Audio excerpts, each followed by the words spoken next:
welcome everyone to our Unfiltered podcast. My name is Lee Stephenson, and my co-host here. I'm Danny Parmelee from Converge Mid-America. And we're glad that you're with us. We're excited to have real conversations about church planting. And so we're looking at things from in between the lines, not necessarily a major how-to conversation. And today we're going to talk about church governance. This is one of those topics that it can be a hot button for guys. It's challenging for church planters to think through, like, how do we actually want to handle the affairs of our church when it comes to legal matters, when it comes to leadership issues. And I think partly it's a difficult conversation because church planters, we just like to make stuff happen. Yeah. And we like having control, let's just say it. And so there's an element like it's hard sometimes to let go. And so let's talk a little bit about development of standards and governance within the life of the church from early on. And even my guess is there were changes in how that took place in the life at Epikos Church for you, Danny, and I know there was for us as well as in our church planting journey. So talk to a little bit, like, what is number one advice that you give guys when they're thinking about what they should do and how they should develop it, and maybe give us an overarching view too of different ways that are done, and then you can kind of go from there. Yeah, and I would say the thing I was going to even open with and say is that most church planners hate talking about this type of stuff because it just seems to go so against our personalities. Because like you said, we like to make it happen and to think of constitutions and oh man, I love just sitting around the table talking. Yeah, stuff, sitting about like parliamentary procedure, like how are we actually going to make this happen? However, I do think it is a really, really important thing. So I'm hoping that some will accidentally click on this, because I don't think that many church planners go, ooh, church governance, I think I want to listen to that podcast. However, it is important, and it becomes more important the larger you get. So in the beginning, you can kind of skirt by and probably even be functioning illegally and not following any sort of constitution. But it's later on when you need that structure, when you're renting property or when you're purchasing property, or if there's some sort of disputes or issues that come up within the church, that is really when it becomes an issue. So my advice is that you do spend some time out of discipline to kind of work on that constitution and just understand how you're going to be structured, and to be thinking of things 3, 5, and 10 years kind of down the road. And for a lot of guys, I tell them, you've got to almost kind of be thinking how things could go wrong. And that's also hard for church planners, because in the beginning stages, you're optimistic, you're excited, and you've got nothing's going to go wrong. It's like the 12 disciples, and everybody's perfect, and we love each other. There's never going to be any sort of ego or leadership issues or disputes. Therefore, we're just going to love Jesus and reach people for Christ. We don't need to, write up a constitution. So all that to say, the biggest point of advice is to, spend some time to do this. This is where being part of a network is helpful, because there are going to be people who have kind of walked this path before you, and you can steal stuff from other people as long as you're understanding kind of what you're stealing. So a little bit of our story is we were just handed an existing church's constitution, and I respected this church and respected the pastor there. So all we did was we just changed the name in it. So we went from their church name into ours and kind of submitted that to the state. Okay, this works for them, it worked for us. We'll just and then we just basically put it into the file, and honestly didn't even operate by it. So we were operating illegally, if you will. And not that there was any major issues with that, but again, personality-wise, I didn't care about it. But it's later on than when we needed to purchase property. It's like, oh my goodness, like we need to do votes on this. The other thing that I would say, and this was an important lesson for us, is that you will have to change your structure over time. And that's why I said, think about kind of maybe different phases. Think of your 2 to 3 years out, your 5 years, and your 10 years. And the function that you have in your governance will likely change even the role and responsibility. And so here's what I mean by that. In the beginning, the way that we do it even in Mid-America is that in the beginning, there's not elders. We use an outside board type of Which thing, I and I agree. know I think it's a good way to do it. yeah, lots of church plants do that where, because you don't know. I mean, especially if you're new and it's pioneer, you don't know people. It takes some time to kind of get to know who are going to be this group around you that's going to really help to lead the church and govern the church type of thing. So we start out with not having elders, and it gives just a little bit of a time for the lead pastor to establish himself, but still to have accountability by having some pastors from some outside churches to be able to speak into that for both accountability, but also to give some direction to the church as well. But in those early stages, even when you're 100 to 200 people, the role of the elders often, or whatever you call them, overseers, the board, tend to be more hands-on and managerial. And for us, the way that we started, and part of this came from a theological conviction, is that I felt if you're a pastor, you're an overseer, and if you're an overseer, you're a pastor. And I do think that there is a biblical case that those words are used, kind of interchangeably. But with that, I automatically then went to the structure that if you were a pastor on staff, then you were automatically on the board. So that meant that we had a mix of staff pastors on the board, and then we had lay people, which is one way to go about. And it didn't create too much. There weren't any like major dramatic things that happened, but it was confusing at times with this setup because I was basically their boss and they were my boss at times too. And I'm not even saying it was confusing because somehow I was like losing power type of thing. They were confused. They were like, okay, wait, am I talking to the lead pastor now as who I'm reporting to, or as the overseer of the church, saying, well, hey, I'm making some of these decisions, so I'm a voting member of the overseer board or the elder board. So which hat am I kind of wearing? Yeah, and like a practical instance would be, your worship pastor being on the board, maybe the one that's actually setting your salary as the lead pastor. It's like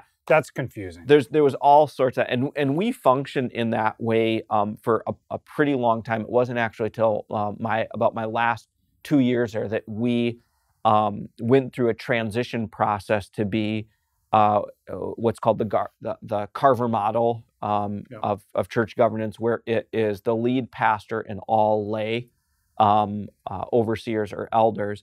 And the biggest change, though, was the actual function. So in the beginning, like I said, it's very hands-on. It's managerial. It's I'm bringing all sorts of questions. Hey, should we do this? Should we add another site?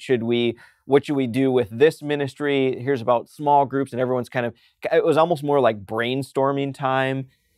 Whereas the larger you get, the elders and the overseers, if they play much more of a role where they're protecting you, they're giving you kind of the bounds to run in. But other than that, they're not getting their hands in all of the stuff that really the staff are doing. The staff are the ones that are actually executing, the vision. They're kind of protecting the vision. Well, was that a hard shift to make within the life of the church or among the leaders, going from one model of governance to another model of governance? I think that who it was hardest for was me. And what was hard about it was I just felt like there was going to be this perception that I was going for a power grab, because it's like, okay, I need to announce to the church all of the pastors that are on the board now are now being removed.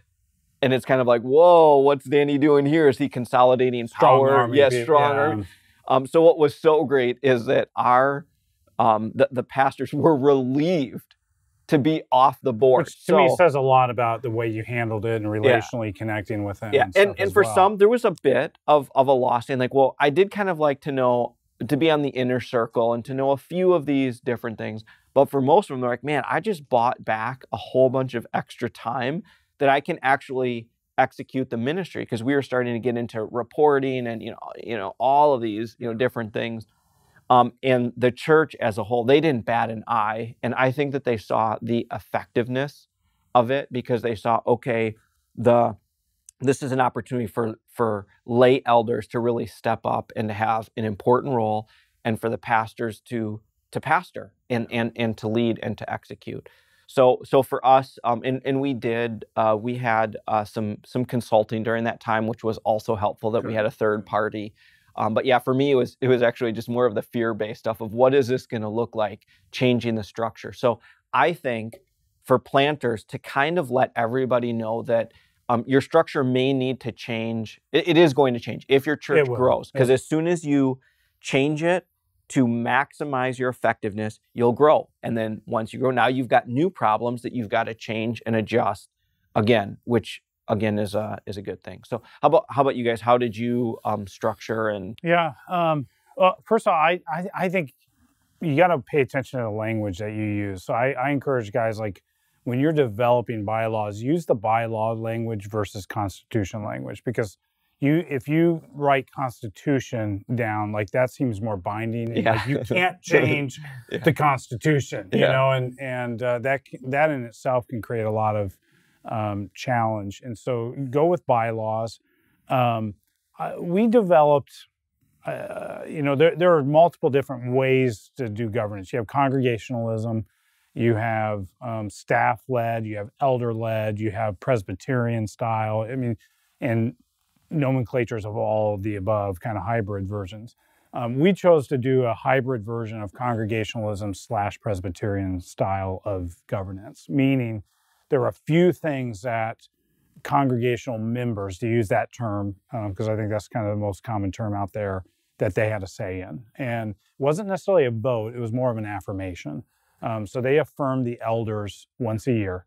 And that was more of like, do you see these men as being godly and holding up to the Timothy Titus standards of an overseer? And in doing so, in that affirmation, they were empowering them to make the decisions day to day in the life of leadership, leading the church forward. They affirmed the budget. Because honestly, they're the ones supporting the budget and the work that's going forward. They would affirm new members and welcoming them as be a part of what's going on. They would have a say on whether or not the church took debt. And partly that's part of the budget conversation anyways. Outside of that, it was elder-led. And the elder board was made up of lay leaders within the life of the church.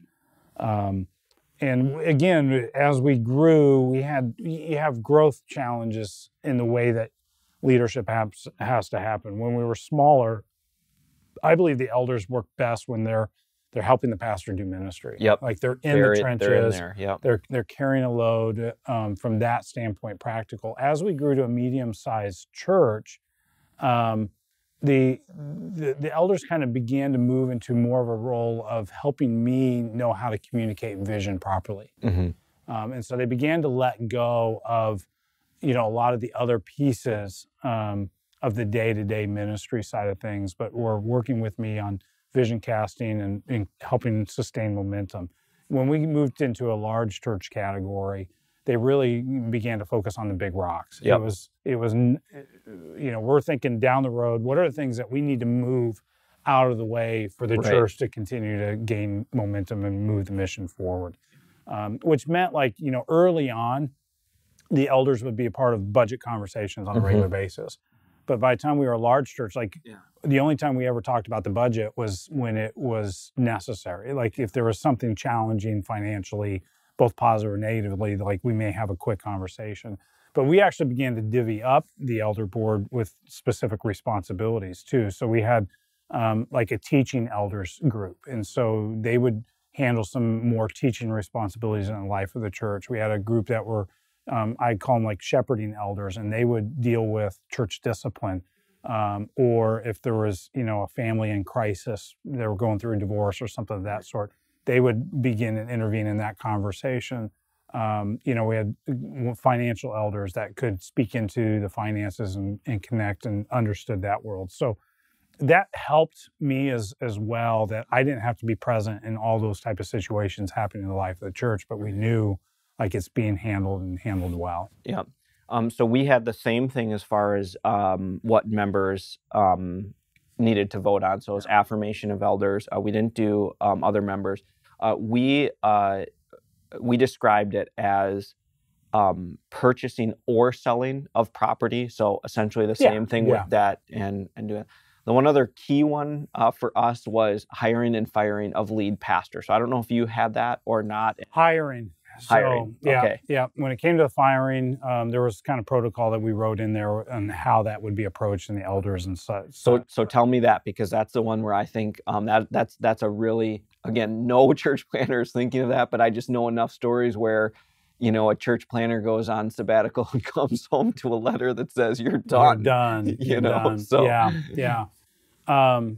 It had to be a unanimous decision by the board. And then it had to be presented to the congregation in a way that honored the church and the future of the church. You know, I'm summing up basic legal terminology that we wrote in the bylaws. I've seen other churches, and I actually kind of I favor it in some way. I think that it's wise, and I didn't know about this idea when I was when you writing. copied somebody else's. Yeah, exactly. But I know a lot of guys are interacting now with church planners, talking to them about holding, you know, I think, let's say this first.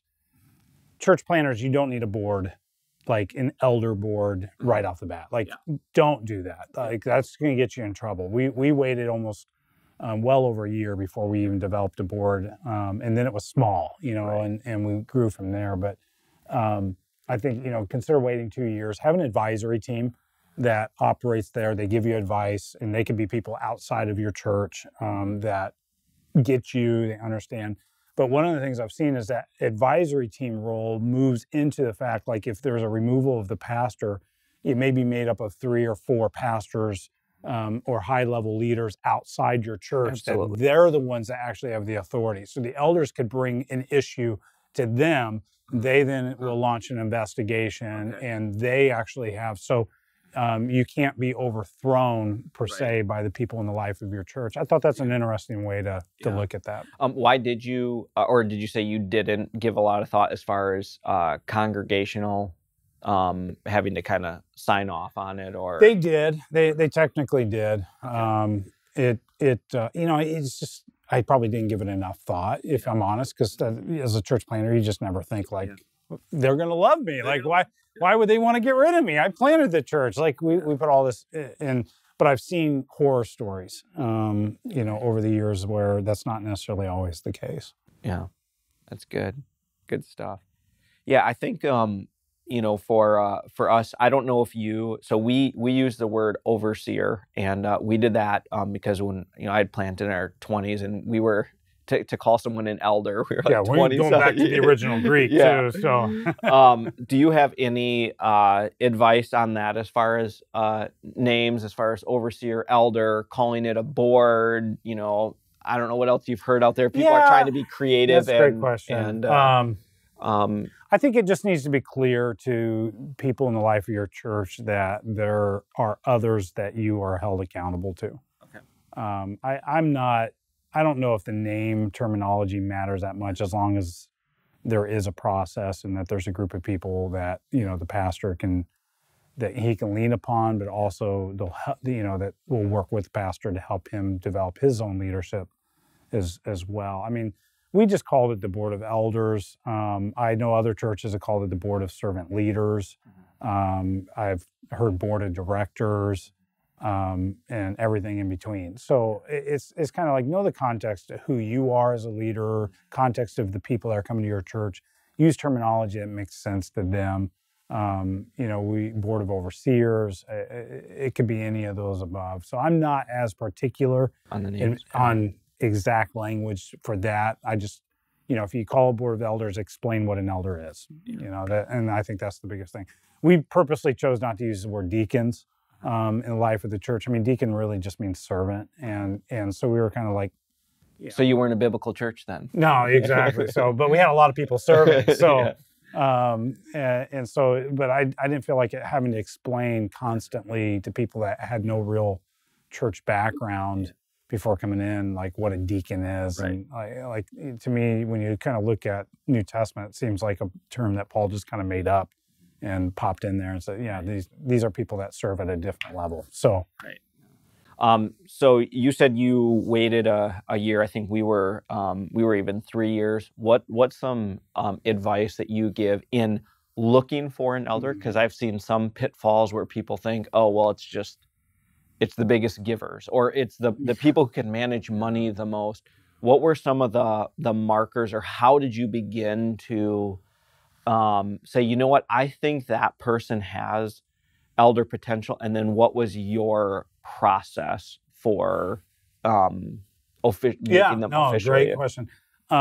First of all, nobody was allowed to even be considered to be an elder if they had been in their church less than 2 years. We felt, and why we put the 2-year mark on there was we felt like it took 2 years for us to really get to know them, and it took 2 years for them to really get to know us. Yeah. And so we didn't bypass that, and that was just one of the off the bat. And then it allowed us to see, like, they needed to be serving, they needed to be at least a tither, they needed to have positive rapport, they needed to be a leader. Like, we wanted to see what kind of people are actually following them. And we made mistakes. I mean, you're going to make mistakes through some of this. One of the things that, and again, we're unfiltered conversations. I would be careful. I would caution anybody in making people on the board just because of the title that they have in their job. Mm-hmm.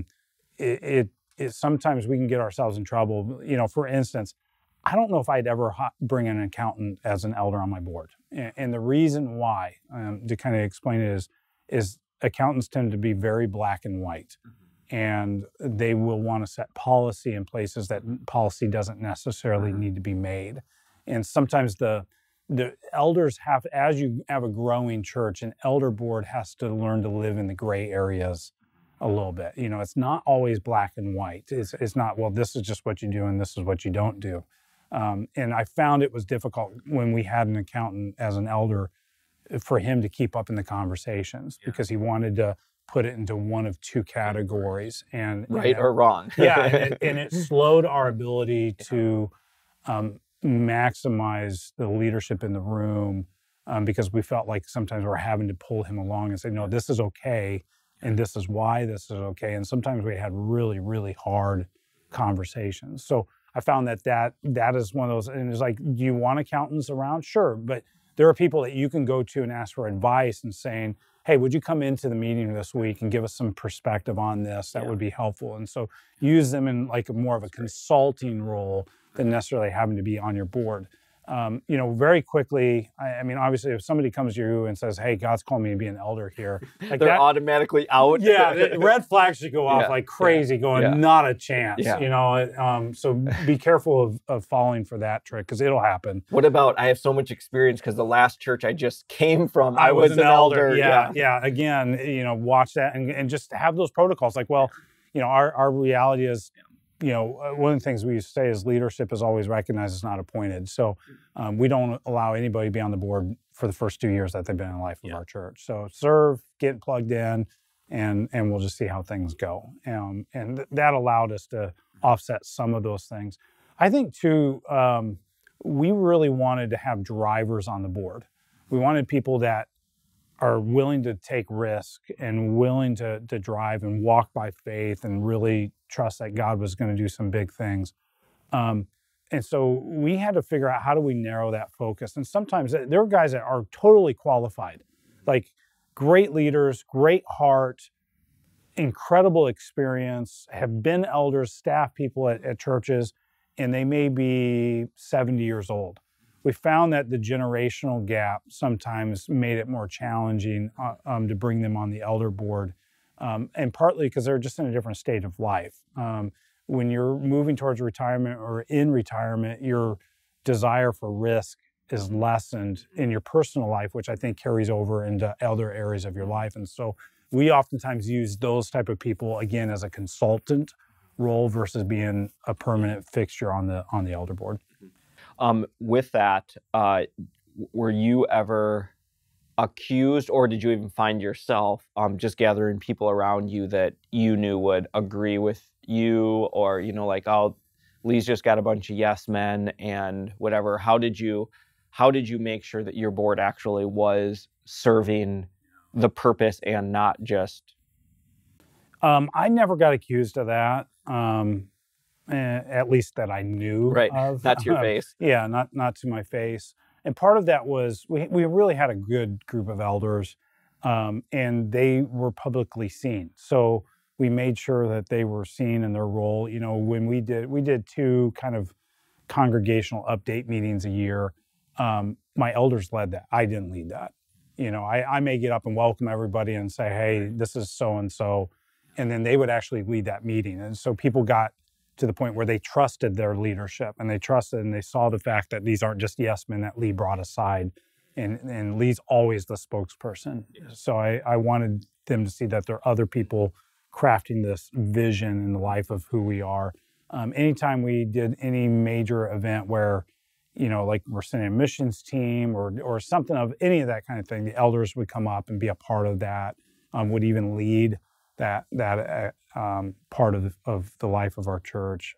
I did a State of the Church address every year, and usually some shape or form would bring an elder up into that conversation, say, hey, why don't you give an update from your perspective for 5 minutes? And so those things, I think, helped us kind of push against those type of people in the life of our church. How about for you? Yeah, I think, I'm sure I was accused of it at times, but just maybe not to the face. Yeah. But yeah, I think for us, and even for me personally, it was actually important to have a diversity of people. And this is where, especially being young when we planted, of having overseers, that the age was much more, so it didn't look like I was just surrounding myself with friends, and to have people that have kind of different backgrounds. And then the other thing is that when there were opportunities to rightfully share within sermons where I presented an idea that the overseers warned against and that we didn't do, and that I was thankful for their foresight and their kind of holding back, just sprinkled once in a while in there, I think helped to kind of set that pace that they saw that they really did have that function and responsibility. And we did the same thing anytime that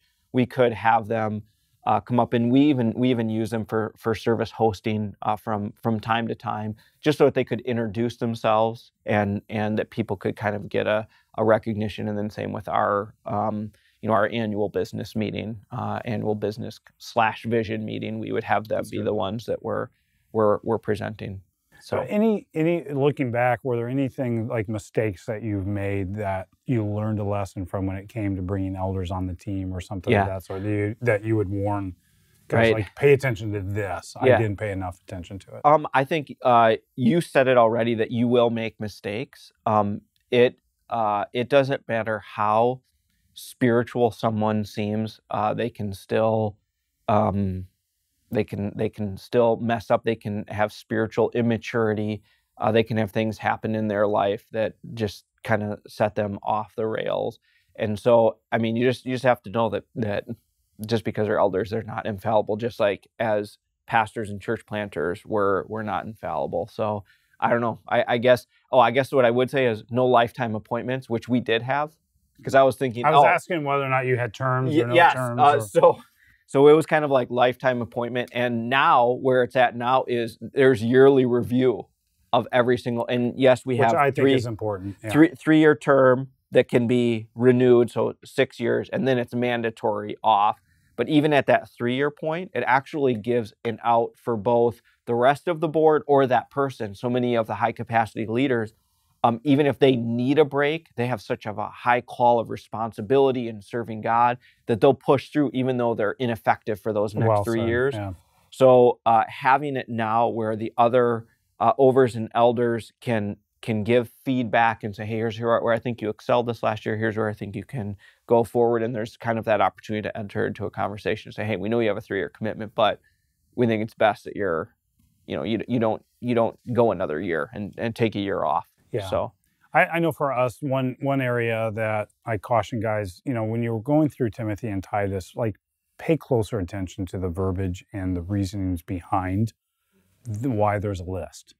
I think I kind of work quickly through that list at times, going, yep, that's there, and not thinking about, okay, why is that there? And does this person encapsulate the reason why this is written here in this passage. Do you have a specific example For of instance, one? yeah. So like, where he talks about the ability to teach. I remember one guy that we brought on the elder board that, we sat around, we talked about like everything on the list is there. Ability to teach. I was like, well, he teaches a small group and does a pretty good job. But I knew like I couldn't put him in a classroom setting and he had the ability to teach in that setting. And I wrestled with it because I was like, man, I like the guy. I think he's well qualified. I think he'll be an asset to the team. And I'm like, I can teach him how to teach. Like, yeah. I'm the teacher. Yeah. Like, this is what I do. Like, I'll work with him. I'll develop that in him. And what happened is it ended up biting us down the road about a year or so into him being on the board, maybe a little over that.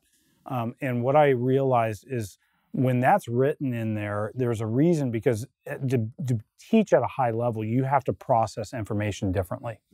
And he didn't have the ability, when somebody came to him with a differing view, to be able to work them through why logically that isn't us and why that doesn't make sense, and help bring them to reality of why we've chosen to do what we've chosen. He was easily turned, to put it that way. And that really hurt us as we grew as a church. And eventually there came a head-to-head where he ended up having to be removed from the board because of that. And that could have helped us, if I would have paid closer attention to why this is in there, I think it could have saved us some pain in that season. I think for us, one thing in selecting is actually paying attention to the wife as well too. If the wife is not supportive, then absolutely don't do it. It will not be good for their marriage, which can create other problems. But there's any hint of busybodiness, and I know that can be a stereotype type of thing. But man, the amount of information that is sensitive, that is processed, and that can, and if they're not on board, or if they have different vision than the church, sometimes they can use their husbands, and I mean, there's just can be all sorts of issues with that. So paying attention. And don't have an elder, of somebody who's like the husband of somebody that's on staff. Yeah, like that creates the whole confusion. Exactly, creates tension. I would listen to your own wife too, as you're like, hey, we're thinking about bringing this person on the board. What do you think? And listen, because they're going to have different perceptions of the marriage and the home life and different things than maybe what you will have too. So as much as governance can be kind of a sticky thing, and not wanting to pay attention, it can be really helpful and healthy. And church planners, we're leaders, we're hard driving, and so surrounding yourself with a group of guys that will speak truth to you. So find guys that I think some of the best candidates are guys who cared enough about you that they quietly pulled you aside and said and challenged, and even said, hey, when you preach this in your sermon, or where you shared this illustration, or I've noticed this as you've been doing things. To me, those are the type of guys that, are raised higher than the ones that said, hey, I used to be an elder at my church, or I think I'm qualified to be an elder and I really want to do this type of thing. So guys that care enough about you to lovingly confront you, those are some of the best guys that you can get on your team. Love it. Well, thanks so much. It's been a fun conversation. Actually talking about governance. Who knew that this could be fun? But thanks for tuning in. This has been our Unfiltered podcast, real conversations about church planning. And we look forward to having you next time. Until next time, keep it real.